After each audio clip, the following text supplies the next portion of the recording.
ഇത് mass Motors Manjapra നമ്മുടെ Honda ആക്റ്റീവോ 125 ആണ് ഈ വണ്ടി കേട്ടോ. നിലവിൽ നമുക്ക് വണ്ടിയുടെ ഈ ഒരു കണ്ടീഷനിൽ അഴിക്കേണ്ടി വന്നതെന്ന് വെച്ചാൽ നിലവിൽ വണ്ടി സ്റ്റാർട്ടിങ് കംപ്ലൈൻ്റ് ആയിട്ട് വന്നായിരുന്നത്. പിന്നെ ജനറലായിട്ട് ചെക്കപ്പ് കാര്യങ്ങൾ പറഞ്ഞിട്ടുണ്ട്. സ്റ്റാർട്ടിങ് കംപ്ലൈൻറ്റ് നമ്മൾ ഫസ്റ്റ് ചെക്ക് ചെയ്തു, പവർ സപ്ലൈ കറക്റ്റായിട്ട് വരുന്നില്ല എന്നുള്ളതാണ് കംപ്ലൈൻറ്റ് ആയിരുന്നത്. നമ്മൾ ഓരോ ഭാഗങ്ങളും നമ്മൾ ഡീറ്റെയിൽ ആയിട്ട് ചെക്ക് ചെയ്യേണ്ടി വന്നു. കാരണം കോയിൽ അസംബ്ലിയിൽ നിന്ന് കാര്യങ്ങൾ, coil assembly, starter coil, HT coil, CD unit, rectifier unit, ഇതെല്ലാം നമ്മൾ ഡീറ്റെയിൽ ആയിട്ട് ചെക്ക് ചെയ്ത് പവർ സപ്ലൈ ഇല്ലാത്ത കാരണം പിന്നെ വയറിങ്ങിൻ്റെ ആണെന്ന് കംപ്ലൈൻറ്റ് എന്നാണെന്ന് മനസ്സിലായി. വയറിങ്ങിൻ്റെ ഭാഗം നമ്മൾ ചെക്ക് ചെയ്യാനൊക്കെ ആയിട്ട് അഴിക്കേണ്ടി വന്നു. അതുകൊണ്ട് തന്നെയാണ് ബോഡി ഫുള്ളായിട്ട് നമുക്ക് അഴിക്കേണ്ടി വന്നത്. അപ്പോൾ ഒരല്പസമയം കൂടുതൽ എടുത്തിട്ടാണ് നമുക്ക് ഈ വർക്ക് ഇപ്പോൾ കംപ്ലീറ്റ് ചെയ്യണമെങ്കിൽ പോലും. കാരണം എന്ന് വെച്ച് കഴിഞ്ഞാൽ വയറിംഗ് കിറ്റ് കംപ്ലൈൻ്റ് ആണ്. വയറിംഗ് കിറ്റ് കംപ്ലൈൻറ്റ് എന്ന് പറഞ്ഞു കഴിഞ്ഞാൽ സാധാരണ വെറുതെ ഷോർട്ടിങ് കാര്യങ്ങൾ വന്നേക്കണതല്ല. അതിൻ്റെ കറക്റ്റ് പ്ലാറ്റ്ഫോമിൻ്റെ ഈ ഭാഗത്തേക്ക് വരുമ്പോഴത്തേക്ക് ഇവിടെ നോക്കിയറിയാം, ഇവിടെ മൊത്തം LED ആണ് പ്രശ്നങ്ങൾ. മൊത്തം എലി കൂട് കൂട്ടിയേക്കാണ് അതിൻ്റെ ഉള്ളിൽ. ഇവിടേക്ക് നോക്കുമ്പോൾ അറിയാം, അതേ വയറിങ് മൊത്തം കട്ട് ചെയ്ത് കളഞ്ഞേക്കാം. മൊത്തത്തിൽ ജോയിൻ്റ് അടിച്ചിന് ടേപ്പ് ചെയ്ത് എടുക്കണം. അതായത് ഫുള്ളായിട്ട് കട്ട് ചെയ്ത പീസുകളൊക്കെ അതിൻ്റെ ഉള്ളിൽ കിടക്കണം. എലി കയറി വയറ് മൊത്തം കട്ട് ചെയ്ത് കളഞ്ഞേക്കാം. അതിൻ്റെ ഓരോ ജോയിൻറ്റുകളുടെ ഭാഗത്തേക്ക് ഈ ഭാഗം പൊട്ടിയിട്ടുണ്ട്, സൈഡിലേക്കൊക്കെ വന്നിട്ടുണ്ട്.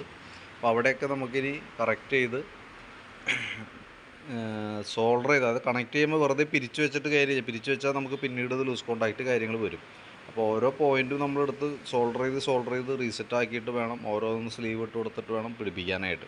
ഒരല്പം താമസം എടുക്കണ വർക്കാണ് ഇതൊക്കെ കേട്ടോ. ഇത് വയറിങ് ഇങ്ങനെ വന്നു കഴിഞ്ഞാൽ ശരിക്കും വയറിങ് കിറ്റ് മാറ്റി കളയണതാണ് മെച്ചം.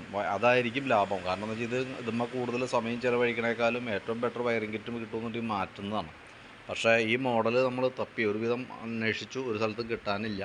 നമ്മൾ ഐറ്റം കിട്ടായികയല്ല, നിലവിൽ സ്റ്റോക്കിലില്ല. അത് നമ്മൾ പിന്നെ വരുത്തണമെന്നുണ്ടെങ്കിൽ ബുക്ക് ചെയ്ത് ഇടണം. വണ്ടിയുടെ RC ബുക്ക്, ചേസ് നമ്പർ കാര്യങ്ങളൊക്കെ കൊടുത്തിട്ട് ബുക്ക് ചെയ്തിട്ടിട്ട് വരുത്തേണ്ടതായിട്ട് വരും. അങ്ങനെ വരുമ്പോൾ നമുക്ക് ഒരുപാട് ഡിലേ വരും, കിട്ടാനായിട്ട് ഒരുപാട് താമസം വരും വണ്ടി.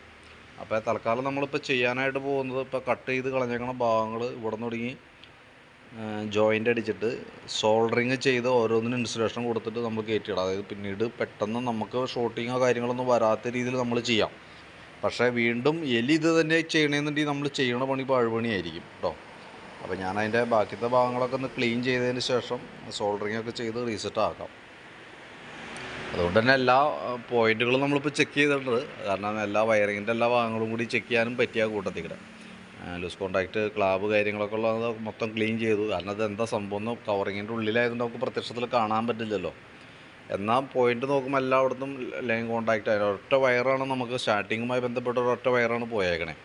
അപ്പോൾ അത് തപ്പി വരുമ്പോഴാണ് ബാക്കിയത്തെ ഇൻഡിക്കേറ്റർ, അതേപോലെ തന്നെ ബാക്കിലത്തെ ബ്രേക്ക് ലൈറ്റ്, അതിൻ്റെ എല്ലാത്തിൻ്റെ ലൈൻ കൂടെ കട്ടായേക്കാണ്. അപ്പോൾ അതാണ് അതിൻ്റെ മെയിൻ കംപ്ലൈൻറ്റിൻ്റെ റീസൺ. അതാണ് സ്റ്റാർട്ടിങ് സംബന്ധമായിട്ടുള്ള കംപ്ലൈൻറ്റ് വരാനായിട്ട്. ഇപ്പോൾ ബാറ്ററി 2025 വെച്ചാണ് ബാറ്ററിയാണ്, പുതിയ ബാറ്ററിയാണ്. അപ്പോൾ ബാറ്ററി സെൽഫ് അടിച്ച് ബാറ്ററി ഡിസ്ചാർജാണ്, ചാർജ് തീരെ കുറവാണ്. അപ്പോൾ നമുക്ക് ബാറ്ററി ഒന്ന് ചാർജ് ചെയ്ത് റെഡിയാക്കി എടുക്കാം. ഞാനിപ്പോൾ വേറൊരു ബാറ്ററി വെച്ചിട്ടാണ് കാര്യങ്ങൾ ചെക്ക് ചെയ്തത്. CD യൂണിറ്റ് തുടങ്ങി HT കോയിലൊക്കെ മാറ്റി വെച്ച് നോക്കിയായിരുന്നു. വേറെ കംപ്ലയിൻറ്റ്സ് കൃത്യമായിട്ട് നമുക്ക് ഐഡൻറ്റിഫൈ ചെയ്യാൻ പറ്റാത്തതുകൊണ്ട്. കാരണം ഇത് മൊത്തം കവർ ആയിട്ട് ഇരിക്കുന്നതുകൊണ്ട് നമുക്ക് പ്രത്യക്ഷം നമ്മുടെ കണ്ണിൽ പെടില്ല. അതിൻ്റെ ഒരു പോയിൻ്റ് ഔട്ടിൽ ത്രൂ ഔട്ട് ഒരു കണ്ടിന്യൂറ്റി കിട്ടാത്തത് കൊണ്ടാണ് നമ്മൾ അഴിക്കുമ്പോഴാണ് ഈ ഒരു അവസ്ഥ കാണുന്നത്. എന്തായാലും നമുക്ക് നോക്കിയിട്ട് ക്ലിയർ ചെയ്യാം.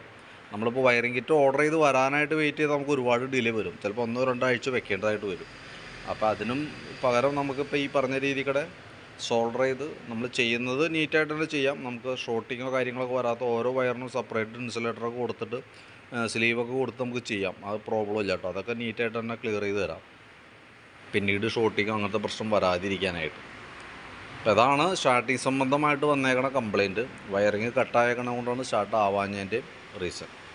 പിന്നെ നമുക്ക് ജനറൽ സർവീസ് ഫുൾ ചെക്കപ്പായിട്ട് ചെയ്തോളാൻ പറഞ്ഞിട്ടുണ്ട് വണ്ടി. അപ്പോൾ അതും പ്രകാരം നമ്മൾ സർവീസിനോടനുബന്ധിച്ച് ബാക്ക് ബ്രേക്ക് തുടങ്ങി നമ്മൾ ചെക്ക് ചെയ്യാൻ വേണ്ടിയിട്ട് അഴിച്ചിട്ടുണ്ട്.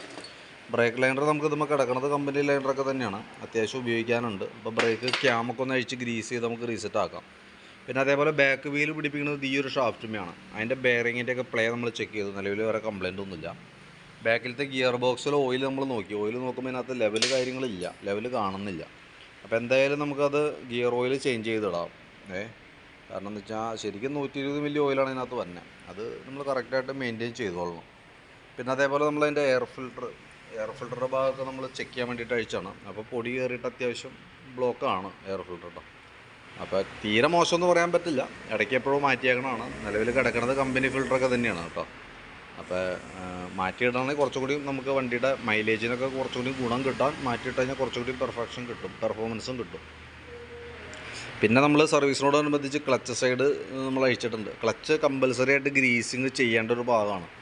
ഇതിനകത്ത് നോക്കുമ്പോൾ നമുക്ക് CVT ക്ലച്ചാണ് മെയിനായിട്ട് വരാം. അപ്പോൾ CVT ക്ലച്ച് എന്ന് പറയുമ്പോൾ ഈ ബെൽറ്റ് കാര്യങ്ങളൊക്കെ ഉള്ളതുകൊണ്ട് ഈ സൈഡ് ലൂബ്രിക്കേഷൻസ് ഓയിൽ വെച്ചിട്ടല്ല.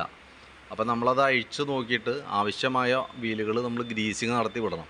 ഇതിൻ്റെ ബാക്കിലേക്ക് വരുമ്പോൾ ബാക്കിലത്തെ ക്ലച്ച് പുള്ളി പോലെ വർക്ക് ചെയ്യുന്ന യൂണിറ്റാണത്. ഇപ്പോൾ ഇതിനകത്ത് നോക്കുമ്പോൾ ഇവിടെ അറിയാം തുരുമ്പിൻ്റെ അതിപ്രസർ ഇതിനകത്ത് കാണുന്നുണ്ട്. അപ്പോൾ അത് നമുക്ക് ഇതൊക്കെ ഇടയ്ക്ക് നമ്മൾ അഴിച്ച് ചെക്ക് ചെയ്തിട്ട് നമുക്ക് ഗ്രീസ് ചെയ്ത് കൊടുക്കണം. അതല്ലാന്നുണ്ടെങ്കിൽ എന്താ പറ്റുമെന്ന് വെച്ചാൽ പരമാവധി ഇതിന് കുറേ ഓടിക്കഴിഞ്ഞപ്പോഴത്തേക്കും ഗ്രീസ് മയം ഇല്ലാത്തത് കൊണ്ട് തന്നെ ആ വീലുകളൊക്കെ ഓൾറെഡി ഡാമേജിലേക്ക് പോകും. അതൊക്കെ നമുക്ക് വരും. വീലുകളൊക്കെ മാറ്റേണ്ടി വന്ന ഏകദേശം 10-4000 രൂപയൊക്കെ നമുക്ക് ചിലവ് തന്നെ കേസാണ്. ഈ ക്ലച്ചിൽ തന്നെ നമുക്ക് ഏകദേശം ഒരു 10-4000 രൂപ പണി കിട്ടുന്ന കേസാണ്. അപ്പോൾ അതുകൊണ്ട് തന്നെ ഇടയ്ക്ക് നമ്മൾ ഒന്ന് കയറ്റിയിട്ട് ജനറലായിട്ട് ചെക്കപ്പ് ചെയ്യുക. കൂട്ടത്തിക്കടെ സർവീസ് ചെയ്യണ കൂട്ടത്തിക്കടെ ക്ലച്ച് ഗ്രീസിങ്ങോ ചെയ്യുന്നുണ്ടെന്ന് ഉറപ്പ് വരുത്തുക. പിന്നെ അതിൻ്റെ വേരിയേറ്റർ ബോഡി ബോസ് ഡ്രൈവൊക്കെ നോക്കി വലിയ കുഴപ്പങ്ങളൊന്നുമില്ല. ഈ പീസെറ്റ് സ്ലൈഡ് എന്ന് പറയുന്നത് ഈ പ്ലാസ്റ്റിക്കിൻ്റെ ബുഷ് നമുക്കൊന്ന് മാറ്റിയിട്ടേക്കാം. അത് സൈഡൊക്കെ അടി കൊണ്ടിട്ട് പൊട്ടാറായ ഒരു അവസ്ഥയിൽ നിൽക്കുന്നുണ്ട്. അപ്പോൾ അതൊന്ന് ചേഞ്ച് ചെയ്തിട്ടേക്കാം. ബെൽറ്റിൻ്റെ കണ്ടീഷൻ നോക്കി, ബെൽറ്റ് കമ്പനി ബെൽറ്റ് തന്നെ കിടക്കണേ, വേറെ ഡാമേജോ കാര്യങ്ങളൊന്നുമില്ല. അപ്പോൾ നിലവിൽ ബെൽറ്റ് അതൊക്കെ തന്നെ മതി. നമുക്ക് ക്ലച്ച് ബാക്കിത്തെ ഭാഗങ്ങളൊക്കെ ഒന്ന് ക്ലീൻ ചെയ്ത് ക്ലച്ച് ഗ്രീസ് ചെയ്യാനുള്ളത് ഗ്രീസ് ചെയ്ത് ഈ വി ബുഷ് മാറ്റി ക്ലീൻ ചെയ്ത് നമുക്ക് റീസെറ്റ് ആക്കാം. ഇത്രയാണ് മെയിനായിട്ടുള്ളത്. പിന്നെ നമുക്ക് കാർബേറ്റർ ഒന്ന് അഴിച്ച് ക്ലീൻ ചെയ്യേണ്ടത് അത്യാവശ്യമാണ്. കാരണം കാർബേറ്ററിൻ്റെ അവസ്ഥ നോക്കിയാൽ മൊത്തം ചെളിയിൽ മുങ്ങിയൊരവസ്ഥയിലാണ് നിൽക്കുന്നത്. തന്നെയല്ല നമ്മളിപ്പോൾ ജസ്റ്റ് ഞങ്ങൾക്ക് ത്രൂ ഔട്ടൊരു ബൈപ്പാസ് ലൈൻ കൊടുത്ത് വണ്ടി സ്റ്റാർട്ട് ചെയ്തു. വണ്ടി സ്റ്റാർട്ട് ചെയ്യുന്ന സമയത്ത് നല്ല രീതിയിൽ മിസ്സിങ് കാണിക്കുന്നുണ്ട്. തന്നെയല്ല ഇപ്പോഴത്തെ പെട്രോളിൻ്റെ ഉപയോഗം മൂലം ഓൾറെഡി കാർബേറ്റർ ബ്ലോക്കാണ്. ബ്ലോക്കിൻ്റേതായിട്ടുള്ള പ്രോബ്ലംസ് ലക്ഷണങ്ങൾ കാണിക്കുന്നുണ്ട്. അപ്പോൾ ഓൾറെഡി നമുക്ക് കാർബേറ്റർ ഒന്ന് അഴിച്ച് ക്ലീൻ ചെയ്യുന്നത് എന്തുകൊണ്ടും നല്ലതാണ്. അപ്പോൾ ഞാനത് ഇപ്പോൾ എസ്റ്റിമേറ്റ് ഏകദേശം ഞാനൊരു എസ്റ്റിമേറ്റ് എനിക്ക് തന്നല്ലോ. അപ്പോൾ ആ കൂട്ടത്തിൽ ഞാൻ കാർബേറ്റർ ക്ലീനിങ് കൂടി ഉൾപ്പെടുത്തിയിട്ടുള്ള എസ്റ്റിമേറ്റാണ് വാട്സാപ്പിൽ ഇടുന്നത് കേട്ടോ. പിന്നെ നമുക്കുള്ളതെന്ന് വെച്ചാൽ ഇതിൻ്റെ ഉള്ളിലത്തെ അവസ്ഥ ഇതൊക്കെയാണ്. മൊത്തത്തിൽ ചെളിയാണ്, ഈ ഒരു അവസ്ഥയാണ്. അപ്പോൾ നമുക്ക് ഈ രീതിയിൽ തന്നെ ഒന്ന് കൊണ്ടുപോയിട്ട് ഒന്ന് വാട്ടർ സർവീസ് ചെയ്ത് നീറ്റായിട്ടൊന്ന് ക്ലീൻ ചെയ്തെടുക്കണം. അതിനുശേഷം നമുക്ക് ചേസിൻ്റെ ഒട്ടുമിക്ക ഭാഗങ്ങളിലും തുരുമ്പുണ്ടാകും. നമുക്കിങ്ങനെ നോക്കുമ്പോൾ ചെളി പിടിച്ചിരിക്കുന്നതുകൊണ്ട് അറിയാൻ പറ്റാനായിട്ടാണ്. ഈ ഫുഡ് റെസ്റ്റൊക്കെ ഈ സൈഡൊക്കെ തുരുമ്പായിരിക്കും, ഇതിൻ്റെ ഈ സൈഡൊക്കെ തുരുമ്പുണ്ടാകും. ഇത് നമുക്ക് വാട്ടർ സർവീസിങ് കഴിഞ്ഞ് വരുമ്പോൾ കഴുകി കഴിയുമ്പോഴാണ് കൃത്യമായിട്ട് നമുക്ക് കാണാനായിട്ട് പറ്റുള്ളൂ. അപ്പോൾ ഉള്ളിലായതുകൊണ്ട് തന്നെ പുറമേ നിന്ന് നമ്മൾ എങ്ങനെ നോക്കിയാലും നമുക്ക് അറിയാനായിട്ട് പറ്റില്ല. ഇതേപോലെ അഴിക്കുമ്പോഴാണ് നമുക്ക് ഇത് കാണാൻ പറ്റുള്ളൂ. അപ്പോൾ കൂട്ടത്തിക്കടെ അത് ക്ലീൻ ചെയ്ത് വാട്ടർ സർവീസ് ചെയ്ത് പെയിൻറ്റ് ചെയ്യേണ്ടത് പെയിൻറ്റ് ചെയ്ത് തന്നെ പോകണം. അതല്ലാന്നുണ്ടെങ്കിൽ എൻജിൻ ചേസ് എന്ന് പറഞ്ഞാൽ ആകെ കൂടി ഇത്രേ ഉള്ളൂ. ഈ പീസാണ് ഈ വന്ന ചേസിൻ്റെ ഭാഗം. ഇതൊക്കെ തുരുമ്പിട്ട് ഒടിയാന്ന് പറയുമ്പോഴത്തേക്കും സ്വാഭാവികമായിട്ടും മൊത്തത്തിലുള്ള അലൈൻമെൻറ്റ് വേരിയേഷൻസ് വരും. പിന്നെ നമ്മൾ വെൽഡ് ചെയ്താൽ അത് കറക്റ്റായിട്ട് ചൊവ്വായി കിട്ടണമെന്നില്ല. ഇതിപ്പോൾ അത്ര അവസ്ഥയിലേക്കൊന്നും വന്നിട്ടില്ല. ഞാൻ പറഞ്ഞു വെച്ചാൽ ഇതേപോലെ നമ്മൾ ഇടയ്ക്ക് തന്നെയും വർഷത്തിലൊരിക്കൽ തന്നെയും ഒന്ന് അഴിച്ച് കഴുകുന്നത് എന്തുകൊണ്ടും നല്ലതാണ്. പിന്നെ നമുക്ക് അതിൻ്റെ ഈ ഭാഗത്തേക്ക് വരുമ്പോഴത്തേക്കും വണ്ടിയുടെ ഈ സൈഡിലേക്ക് വരുമ്പോഴത്തേക്കും നമുക്ക് സ്റ്റാർട്ടിങ് കംപ്ലൈൻറ്റുമായി ബന്ധപ്പെട്ട് ചെക്ക് ചെയ്യേണ്ടതിൻ്റെ ഭാഗമായിട്ട് ഇതൊക്കെ അഴിച്ചാണ്. കോയിൽ അസംബ്ലി വേറെ പ്രോബ്ലംസ് ഒന്നുമില്ല. എന്തായാലും നമുക്ക് അത്യാവശ്യം പൊടി മണ്ണ് കാര്യങ്ങളൊക്കെ ഉണ്ടായിരുന്നുള്ളൂ. അപ്പോൾ അത് നല്ല രീതിയിലൊന്ന് ക്ലീൻ ചെയ്ത് എയറൊക്കെ അടിച്ച് ക്ലീനാക്കി നമുക്ക് റീസെറ്റ് ആക്കാം. പിന്നെ ഈ സൈഡിലേക്ക് വരുമ്പോൾ സ്പാർക്ക് പ്ലഗ് നമ്മൾ ചെക്ക് ചെയ്തു. പ്ലഗിന് വലിയ പഴക്കം തോന്നണില്ല. അപ്പോൾ പ്ലഗ് നമുക്ക് ഇത് തന്നെ ക്ലീൻ ചെയ്ത് നമുക്ക് റീസെറ്റ് ചെയ്യാം. ശരിക്കും എയർ ഫിൽറ്റർ മാറ്റുമ്പോൾ കൂട്ടത്തിൽ പ്ലഗും കൂടി മാറണം. പക്ഷേ ഈ പ്ലഗ് എനിക്ക് തോന്നുന്നു നല്ല ഫ്രഷായിട്ട് തന്നെയാണ് നിൽക്കുന്നത്. അപ്പോൾ പൊടി നല്ല രീതിയിലുള്ളത് കൊണ്ടാണ് എയർ ഫിൽറ്റർ അത്രയും പൊടി കയറി ബ്ലോക്ക് ആയേക്കുന്നത്. എയർ ഫിൽറ്റർ തൽക്കാലം മാറ്റിയിടാം. പ്ലഗ് നമുക്ക് ഇത് തന്നെ ക്ലീൻ ചെയ്ത് നമുക്ക് റീസെറ്റ് ചെയ്യാം.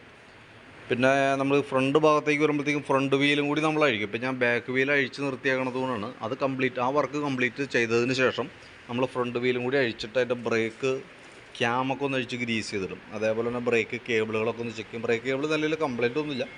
കേബിളുകളൊക്കെ ഒന്ന് ചെക്ക് ചെയ്ത് ക്ലിയർ ചെയ്തിടാനായിട്ട് സാധിക്കും. പിന്നെ എനിക്ക് തോന്നുന്നു ഇവിടെ വയറിങ്ങുമായി ബന്ധപ്പെട്ട് ഈ സൈഡൊക്കെ ഇതൊക്കെ അഴിച്ചിട്ടുണ്ട്. ഇതെന്താ സംഭവം എന്നറിയില്ല. അപ്പോൾ ഞാൻ നോക്കിയിട്ട് ഇവിടെയൊക്കെ വയർ പൊട്ടിച്ചേക്കണൊക്കെ ആയിട്ട് കാണാനുണ്ട്.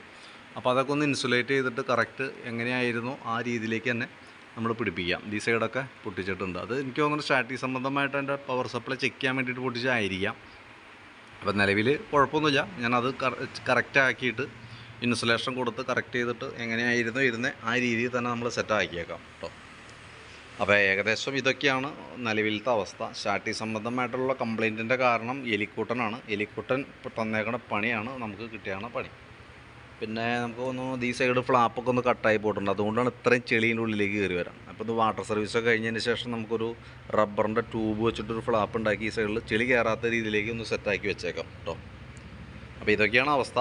ഈ സൈഡിലത്തെ കവർ മൊത്തം തുരുമ്പിട്ട് പോയി, ഈ സൈഡൊക്കെ മൊത്തം തുരുമ്പിട്ട് പോയിട്ടുണ്ട്. അപ്പോൾ ഞാൻ കഴുകി കഴിഞ്ഞാൽ ഒന്ന് ചിരണ്ടി കളഞ്ഞിട്ട് ഒന്ന് അടിച്ചിട്ടേക്കാം അതിൻ്റെ ഉള്ളിൽ. കാര്യമില്ല, ഓൾറെഡി തുരുമ്പ് കയറി കഴിഞ്ഞാൽ പിന്നെ നമ്മൾ പെയിൻ്റ് അടിച്ചിട്ട് കാര്യമൊന്നുമില്ല. ഓക്കെ, ഇപ്പുറത്തെ കവർ അത്രയും പ്രശ്നമില്ല, എന്നാലും ചെറുതായിട്ടുണ്ട്. എന്തായാലും നമുക്ക് അഴിച്ച് ക്ലീൻ ചെയ്യണ കൂട്ടത്തിൽ കൂടെ അതൊക്കെ ഒന്ന് ക്ലീൻ ചെയ്ത് ആ പെയിൻറ്റ് ടച്ച് ചെയ്യാനുള്ളതൊന്ന് പെയിൻറ്റ് ടച്ച് ചെയ്തും റെഡിയാക്കണം. അപ്പോൾ ഞാൻ അതിൻ്റെ ഒരു ഏകദേശം നമുക്കൊരു പ്രതീക്ഷിക്കാവുന്ന ഒരു എസ്റ്റിമേറ്റ് ഒന്ന് പ്രിപ്പയർ ചെയ്തിട്ട് അതിൻ്റെ ഡീറ്റെയിൽസ് വാട്സാപ്പിൽ ഇടാം. അത് കറക്റ്റായിട്ട് വന്നൊന്നുമില്ല, ചെറിയ വേരിയേഷൻസൊക്കെ വന്നേക്കാം, അങ്ങോട്ടും ഇങ്ങോട്ടൊക്കെ ചെറിയ വ്യത്യാസങ്ങൾ വന്നേക്കാം. എന്നാലും നമുക്ക് ഏകദേശം ഇത് ചെയ്തു വരുമ്പോൾ ഏകദേശം എത്ര എക്സ്പെൻസ് വന്നു എന്നുള്ള കേസ് ഏകദേശം ഒരു ഐഡിയ വേണമല്ലോ. അപ്പോൾ അതിന് വേണ്ടിയിട്ട് ഒരു എസ്റ്റിമേറ്റ് പ്രിപ്പയർ ചെയ്യുന്നുണ്ട്, അതിൻ്റെ ഡീറ്റെയിൽസ് വാട്സാപ്പിലേക്ക് സെൻഡ് ചെയ്തിടാം. വീഡിയോ കാണാം, കണ്ടതിന് ശേഷം എന്തെങ്കിലും സംശയങ്ങളുണ്ടെങ്കിൽ വിളിച്ചൊന്ന് കോൺടാക്റ്റ് ചെയ്ത് അതെന്താണെന്ന് വെച്ച് കഴിഞ്ഞാൽ കൃത്യമായിട്ട് മനസ്സിലാക്കുക. അതിന് ശേഷം മാത്രം നിങ്ങൾ പെർമിഷൻ കൊടുത്താൽ മതി വർക്ക് ചെയ്യാനായിട്ടുള്ളത് കേട്ടോ.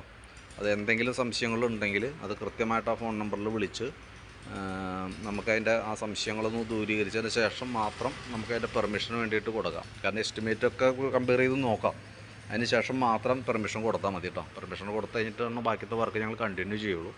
എന്തായാലും വീഡിയോ കണ്ടു കഴിയുമ്പോൾ വാട്സാപ്പിൽ തന്നെ ഒന്ന് റിപ്ലൈ ഇട്ടാലും മതി. ഓക്കെ, അതല്ലാന്നുണ്ടെങ്കിൽ നേരിട്ട് ആ വാട്സാപ്പിൽ വീഡിയോ വന്ന ആ മെസ്സേജ് വന്ന ആ നമ്പറിൽ തന്നെ കോൺടാക്റ്റ് ചെയ്യാം. അപ്പോൾ അതിനുള്ള റിപ്ലൈനകത്ത് തന്നെ വരും.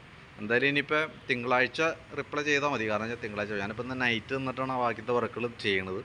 തിങ്കളാഴ്ചയാണ് ഇനി ഓഫീസിൽ ആളുണ്ടാവുള്ളൂ. അപ്പോൾ തിങ്കളാഴ്ച വിളിച്ചാലാണ് കിട്ടുള്ളൂ കേട്ടോ. ഓക്കെ.